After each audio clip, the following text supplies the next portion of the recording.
It's important to remember you should never settle for second best, and that is what the Cerebral Palsy Network is all about. It represents a desire to help people get exactly what they hope to get out of life. I have arthrogryposis multiplex, so some of my muscles are either non-existent or they're much smaller.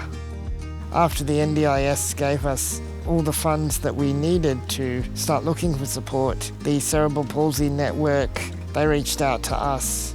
And one of the first things I asked my mum was, does it matter that I don't actually have cerebral palsy? It's very similar symptoms, it's a very similar condition. They don't worry about that, so we shouldn't either. And we ended up getting our support staff and several of my needs paid for by the Cerebral Palsy Network now.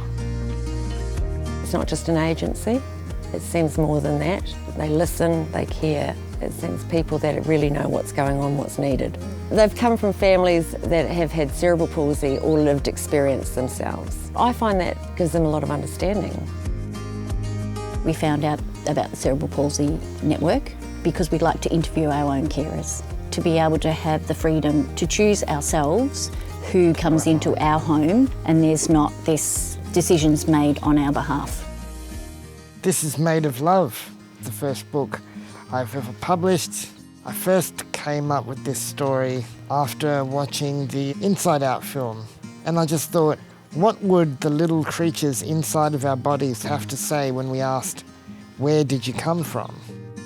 This is a book all about how a baby is made inside a mother's womb. I researched what everyone has to say about the process. We wanted to show people the science behind how babies were born, while also giving us a poetic angle to it. The voice of love speaks life into people, and they come to life. My mum's brother actually illustrated this. We managed to sell quite a lot of books. I know that the NDIS Yes. paid for me to work, didn't they?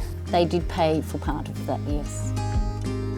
Giving people carers, alleviating their stress, and being a part of a larger network that helps the disabled community to work through issues that their own bodies are giving them.